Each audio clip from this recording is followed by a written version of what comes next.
Talk 16. Doctor Who? Doctor No.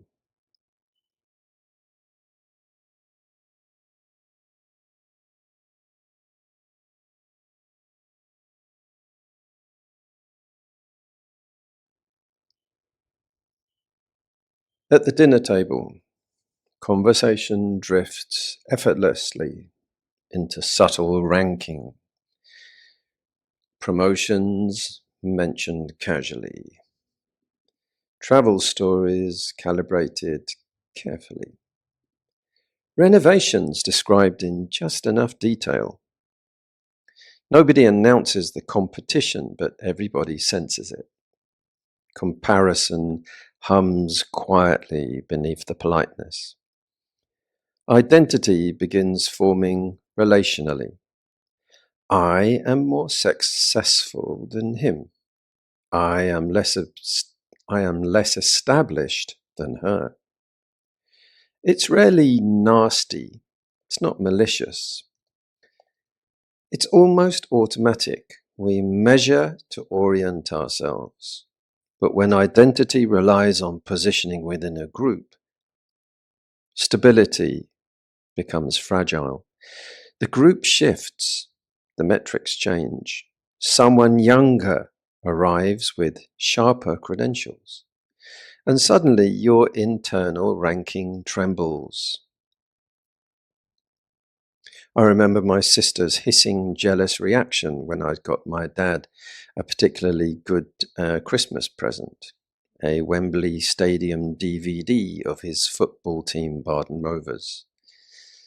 I had a friend called Bernie, and he made a big deal that he had gone to the Royal Academy of Art. I had to do a job at the Royal Academy of Art, and my plan, I told him, was to take one of my paintings and pretend to be wheeling it out and pretend to get caught and offer to go back and put it back on the wall where I'd found it. If wealth defines you, what happens when wealth changes? If family defines you, what happens when roles change? If skills define you, what happens when memory fades? The self seems conditional. Everything we attach identity to changes. Bank balances fluctuate. Houses decay. Institutions close. Bodies decay. If identity depends on unstable things, instability is built in. We hope lineage will carry us forward. A surname, a family line, a reputation. But each generation forgets parts of the last. Sometimes it's a good thing. You know, the monk's steel alms bowl is smooth. It's metal. If dropped, it can stand the shock. It is carefully designed to maximize embarrassment if accidentally dropped in a public place. The bounce and speed of the roll of a monk's alms bowl is almost impossible to estimate and to chase. It wobbles and speeds in a huge arc all at the same time. Rolling around in a wide arc, almost deliberately it would seem, over towards the ladies' underwear stall. When this happened to me, as I chased around after it, it loudly rattled and rolled. The robes will usually at this point also sloosh off the shoulder. This sight in a medium-sized crowded market is bound to be imprinted on the minds of all who see it for life. The monk searching under the Islamic ladies' underwear stall for his escaping rolling alms bowl. All components of identity, body, feeling, perceptions, mind formations, and experience of consciousnesses, they all arise and pass. Titles arise and pass. Wealth arises and passes. Memory shifts. Projection changes. What we cling to as me is a process, not a fixed entity. When identity is tied to status, others become competitors. When tied to lineage, others become extensions. When tied to wealth, others become comparisons. Attachment to identity subtly shapes behavior.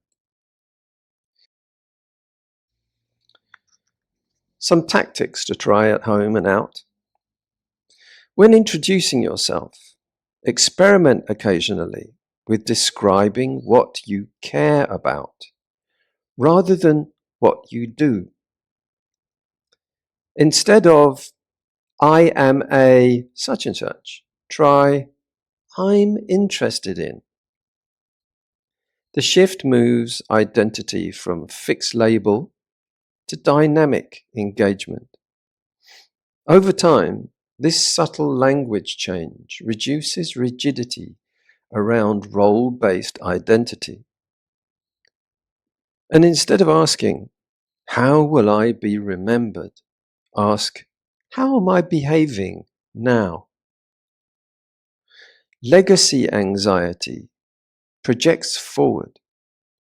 Presence returns attention to immediate conduct.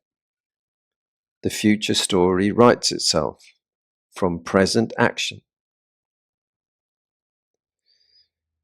Next, spend 5 minutes daily sitting without referencing past or future. Notice that identity weakens without past memory or future projection. This is not mystical. It's experiential. When the story making pauses, just being remains. A reflection. Sit quietly and watch what the mind reaches for when it wants to be and feel real. Does it reach for the bank balance, the titles, the familiar story of my life? Notice how quickly reassurance becomes identity. When reassurance flickers, the self flickers. Let the mind show you its favorite supports. Then ask gently, without argument, is support the same thing as self? Stay with the silence after the question. Some people have bad luck in life. There was a man asked his phone, Siri, why am I still single? And it activated the front camera. The man got hit by a bike every day. He was stuck in a vicious cycle. A priest asks the convicted murderer in the electric chair, do you have any last requests? Yes, replies the murderer. Can you please hold my hand? Many people invest in dreams of the perfect afterlife. The Buddha once described a man standing at a crossroads, carefully building a staircase, plank by plank, stone by stone, step by step. People asked him, what are you building this for? Where's it going?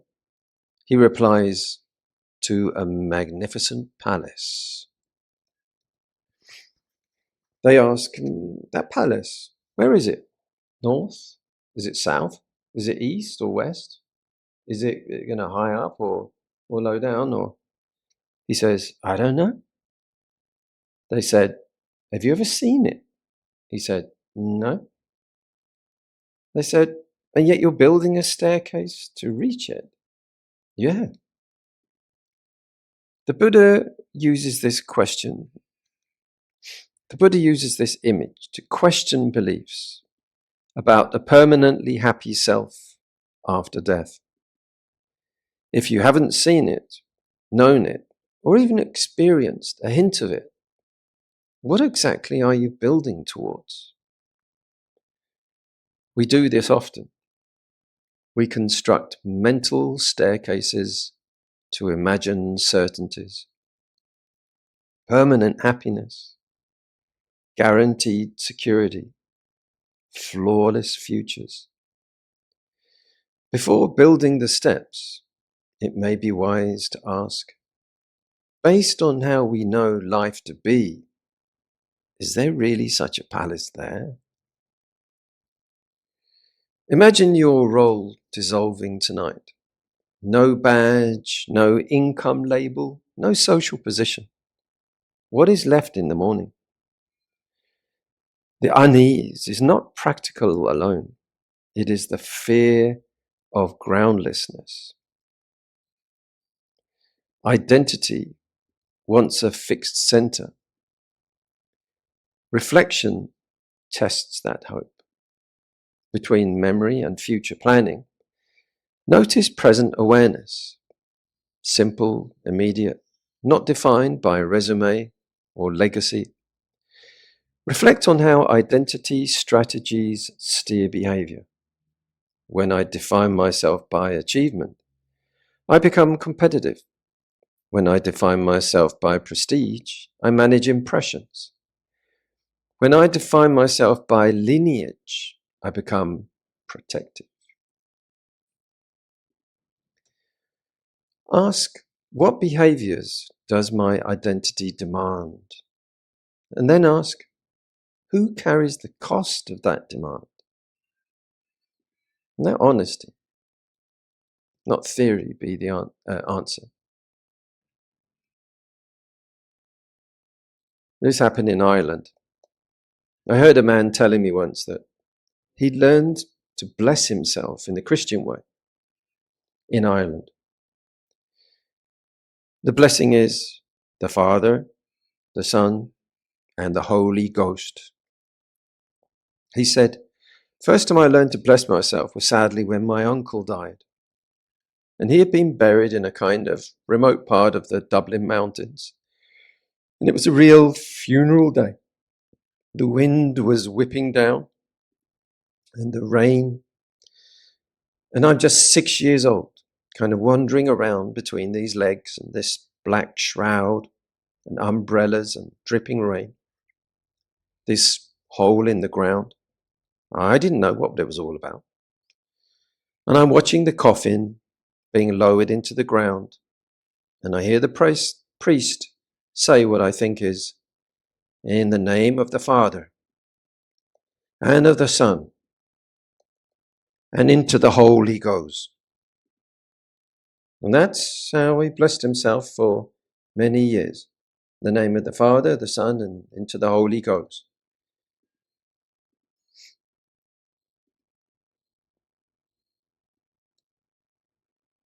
Comparison constructs identity through hierarchy. Higher and lower create shape. Without a ladder, ranking collapses. Notice how the self expands in favorable company and contracts in impressive company. That expansion and contraction reveal dependency on context. Insight removes the ladder. What remains is steadier and less reactive. Legacy is projected memory. We imagine how we will be remembered and attempt to secure continuity through future storytelling. But legacy depends entirely on retelling by others. Insight sees that striving to control future narrative is a fragile strategy. Present conduct is real. Future remembrance is speculation. A guy was wandering through the Sahara Desert, desperate for water, when he spotted something far off in the distance. With hope in his heart, he walked toward it, only to find an old man sitting at a card table which was covered in neckties. The guy pleaded, "Please, I'm dying of thirst. Can I have some water?" The old man replied, "I don't have any water. How about a tie? This one would look great with your shirt." The guy snapped, "I don't want a tie, you lunatic. I'm dying. I need water. Water." The old man stayed calm. "Okay, don't buy a tie, but I'll still help you. About 5 miles over that sand dune, my brother runs a restaurant. They'll give you all the water you want." The guy thanked him and stumbled away towards the sand dune. 3 hours later, the guy came crawling back, parched and exhausted. The old man said, "What happened? Couldn't he find the restaurant?" The guy rasps, "I found it, but they wouldn't let me in without a tie."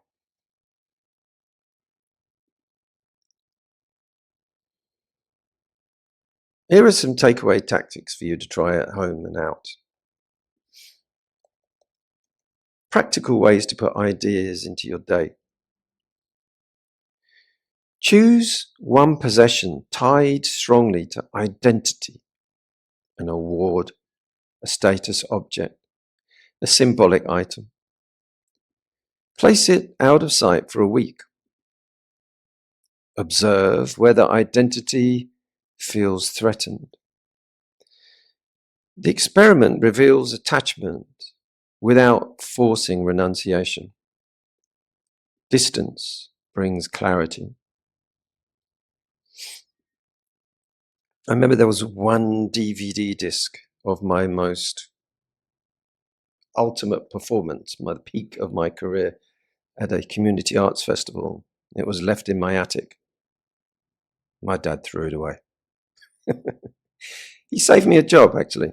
I would have had to go all the way back, look at it, and then throw it away.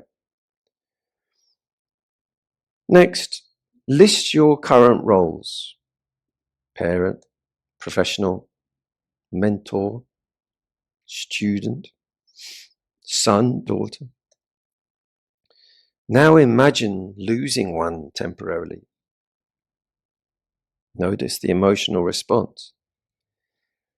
The aim is not pessimism, but preparation.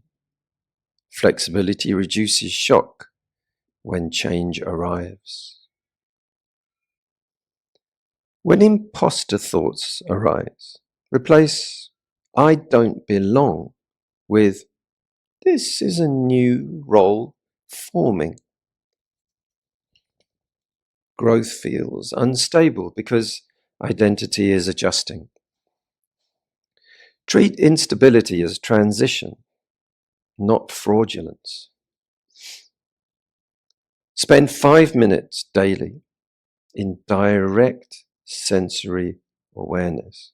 No past review, no future rehearsal. Notice that experience continues without identity narration. This trains familiarity with being prior to story. Think of a role you once defended strongly. Perhaps you no longer hold it. Notice that life continued. The fear beforehand was larger than the reality after. Reflection reveals that identity often overestimates its own fragility. Family stories shape identity quietly. You were always the responsible one. Notice how such sentences settle into self-definition. Reflection allows re-examination. A story repeated is not necessarily a story required. We sometimes imagine we are things we are not. A guy went to a psychiatrist because he was having an identity crisis.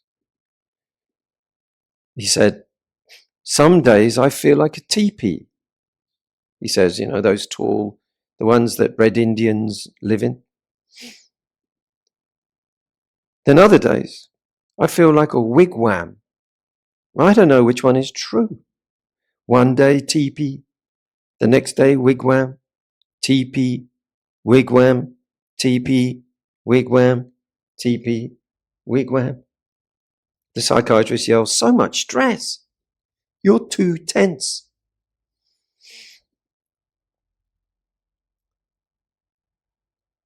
Trying to live English lay life after renouncing money as a kind of undercover monk.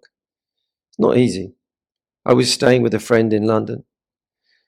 I took to my monk training and soon found a row of restaurants. An Indian, Thai, and Bengali. They could be Buddhist. I was asking for alms food. Remember, I wasn't touching money. I noticed also a canteen on another doorway, another side of this alleyway. I pushed a door and went inside to ask. There was no one to be seen. Inside was also a VIP dining suite. There was no people there either. A paper frame notice on the wall said this: "Reasons for the formation of the Metropolitan Police Force is to keep the Queen's peace." I was in a police station. Oh no! To prove it, my friends would never believe this. And to prove it, I foolishly borrowed the sign. It was only made out of paper.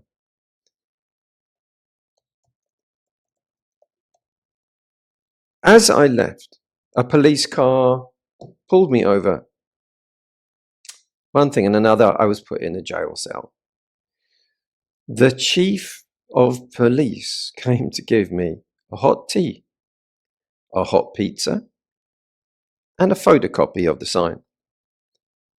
Next day, this incident was there on the front page of the Camden News.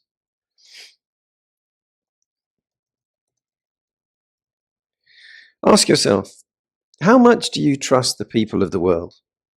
Trust reality and society? Trust people? How deep is your love, your faith in the common people? Would you trust falling upon them to support you? Even the police gave me food. They made merit. Notice how quickly a minor comment becomes a story. First there is contact, then interpretation, then memory searches for supporting evidence, then projection anticipates future harm. What began as sound becomes a whole interpreted story. Reflection reveals the layering. Remove one layer and the whole structure weakens. I was always very keen to help people. If I ever got new ideas, tips, or know-how to improve people's lives. When I worked in England, someone showed me how to clean the playing head on a tape cassette player using a cotton wool ball and some lighter fluid or gas. I was amazed at the transformation in sound quality. The music before suddenly sounded crystal clear. So imagine when I arrived at a tiny fishing village in the Philippines and heard their warbling, muffled music over the stereo speakers. Proudly I said, "Aha! Watch this," like I was about to perform a scientific miracle. Many villagers gathered round as I got a cotton ball. Children rushed over to see what was happening. People stopped cooking to go and see. A lighter fluid can was brought. Triumphantly, I dabbed it onto the cotton. Just then, a voice came from the village boys. "Yes," he said, "we already know how to clean the head." I was immediately deflated, and like a failed magician, dabbed the magnetic head of the tape player. The music cassette went in. I pressed play. The music sounded exactly the same. What an anticlimax. The sense of security from finances is risky. The more you accumulate, when you die, you won't take nothing with you but your karma. Clarity about purpose often widens when identity loosens. When work is no longer used to secure self-worth, it can serve by contributing to the community instead. The bigger picture emerges not from amplifying the ego, but from reducing its noise. Real change begins when we see that identity strategies are defensive, not essential. The moment we recognize that titles and comparison are protective layers, not core structure, behavior shifts. Transformation is less about acquiring new status and more about releasing unnecessary scaffolding. Fatigue alters perception. Hunger sharpens irritation. Poor sleep magnifies threat. An identity often feels unstable when the body is strained. The mind then constructs explanations. I am failing. I am inadequate. In reality, physiology is influencing interpretation. Recognizing this link prevents over-personalizing temporary states. Quiet reflection reveals how frequently thought describes identity. In stillness, one can observe memory arising, projection forming, reaction building. Insight here is not mystical. Identity appears through mental activity. When activity slows, the structure becomes visible.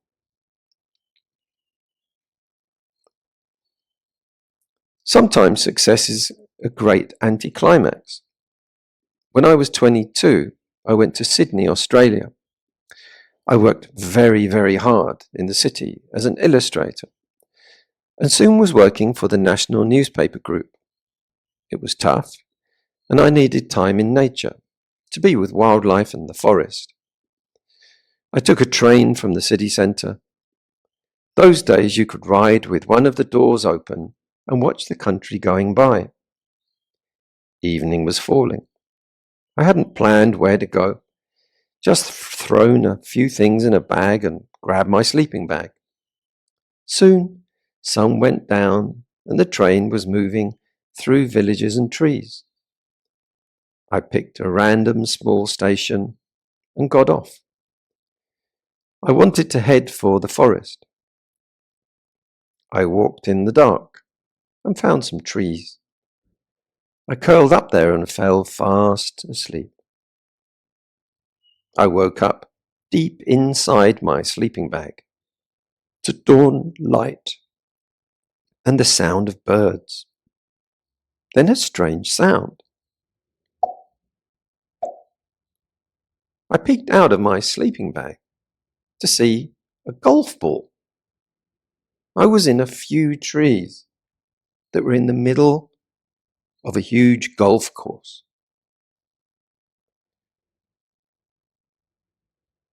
Some tips. So, daily life. Set boundaries for work and life. Create clear boundaries between work hours and personal time to maintain a healthy balance. Tackle procrastination. Identify the underlying reasons for procrastination and use specific techniques like 2-minute tasks to overcome them. Track progress. Use apps, journals, spreadsheets to track your progress on goals and reflect on successes and areas for improvement. Mindful breathing. Use mindful breathing techniques throughout the day to stay grounded and present during work. Time blocking. Allocate specific time slots in your day for focused work, relaxation, and reflection to maintain balance. Practice compassionate leadership. Approach leadership with empathy and a focus on uplifting others, creating an inclusive work environment. Continuous learning. Dedicate time each week to learning something new that aligns with your work or life goals. Celebrate small wins. Recognize and celebrate incremental achievements along the way to keep motivation high. Critical reflection. We assume accumulation equals safety, that accreditation equals worth, legacy equals permanence. But who decided this? Are these truths or inherited scripts? If titles and possessions vanished, what would remain? Question the equation between status and self. There comes a moment when success fails to silence doubt. That disappointment can liberate. If achievement cannot secure identity, perhaps steadiness lies elsewhere. Growth begins when proving yourself feels less urgent than understanding yourself. Money. Do you really own anything? Everything is impermanent. A man was at the golf club bar having a drink. The phone rang. Yes? Where are you? I'm at the golf club. How did it go? Wonderful. I had a great round. Well, you know that BMW Sportster I've been talking about? They have one down at the showroom. I'm so excited to go see it. Oh, he said. Go on then. You've been wanting that. Get yourself that. You deserve it. Go ahead, buy it.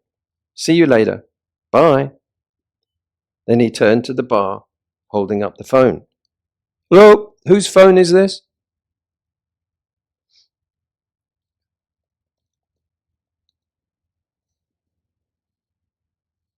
The Goose and the Golden Egg.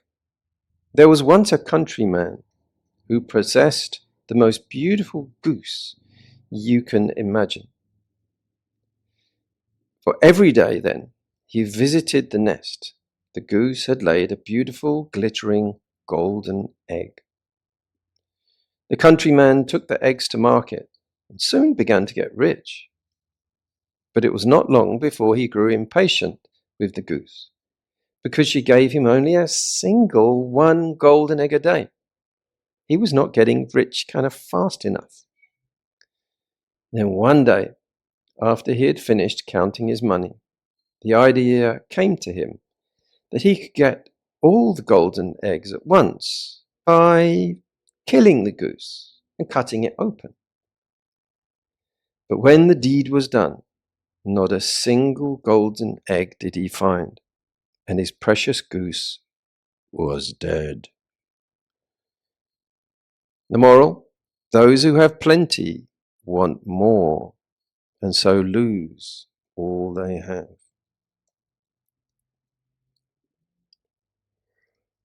There comes a moment when success fails to silence doubt. That disappointment can liberate. If achievement cannot secure identity, perhaps steadiness lies elsewhere.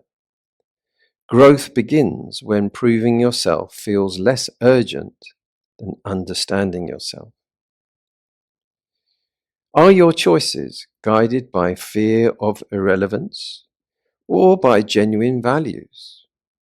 When actions protect an image, anxiety grows.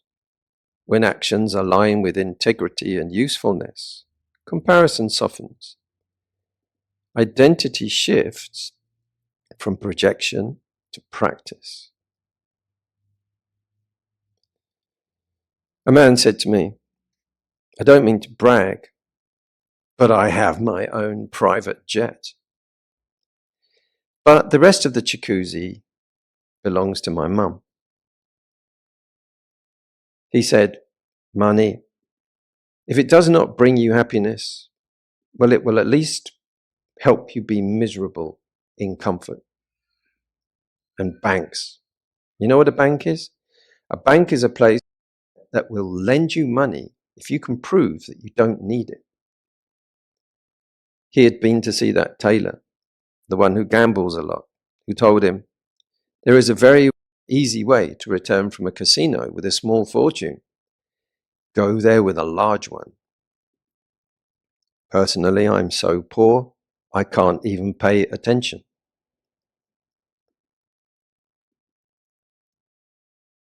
Some creative problem-solving tips. Rigid identity limits innovation. When we stop defending past credentials or accumulated expertise, new solutions appear. Creativity expands when memory informs action, but does not imprison possibility. Striving for security can become self-criticism. Self-compassion recognizes that identity is constructed from memory and projection, not fixed essence. Progress becomes sustainable when we treat ourselves as learners, not imposters under surveillance. You can lose your money and your identity, all your papers. I did. I once spent a month drawing portraits on Greek islands. The currency was thin paper notes. I had stacks of them in my waist pouch. I wanted to fly to Turkey to see the Blue Mosque. I bought a ticket to fly to an island just off the coast of Turkey and travel on from there. I bought it and waited for my flight in the airport. I fell fast asleep. Suddenly waking up, I saw it was only 15 minutes to take off. I raced to the counter, flapping my ticket. The man said, No, wrong airport, wrong airport. If you get a taxi, you might just make it." I raced to the door for a taxi. Glancing behind me, I saw a long trail of paper money across the floor of the airport. The taxi door was open. I left the cash and we screeched away. I just made it. I would draw more portraits, never mind. But as it happened, the island was full of poor old retired men. No one wanted portraits. I was sent money by insurance. I bought a bright orange ferry ticket. They kept your passport to be returned on board. I wandered up the plank of the huge white cruise ship. It set off. They came to me. "Orange ticket." "No, green ticket." They said, "Oh no, that is that little ferry just over there." I was going the wrong way, back to a Greek city with no passport and almost no money.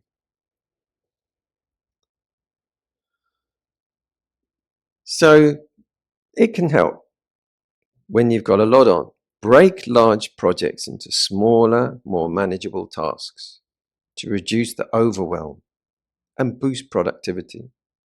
Set boundaries for work and life. Create clear boundaries between work hours and personal time to maintain a healthy balance. Find someone to check in with regularly, an accountability partner, about your progress towards your goals. And prioritize daily. Identify the most important tasks each day and focus your energy on those first before moving to less critical ones.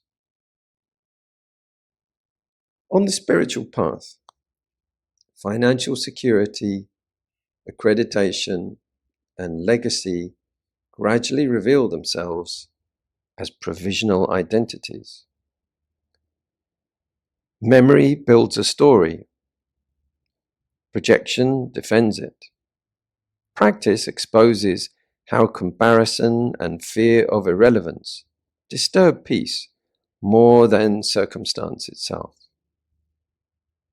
Viewed neutrally, identity consists of accumulated experiences, qualifications, and social feedback interpreted through memory and projected forward as expectation.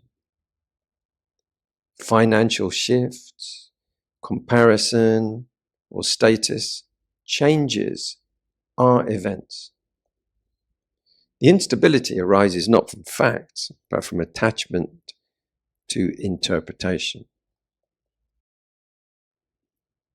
George Bernard Shaw said, "Life is a sort of splendid torch before handing it on to future generations." But your children will probably say, "No thanks, I have one on my phone already." William Shakespeare said, "There is no legacy so rich as honesty," which he may have borrowed from the internet. After all, as my uncle said, we will be known forever by the tracks we leave, as he retired from being a plastic surgeon. Tracing back to the Han Dynasty poetry, this proverb encourages gratitude and ethical awareness.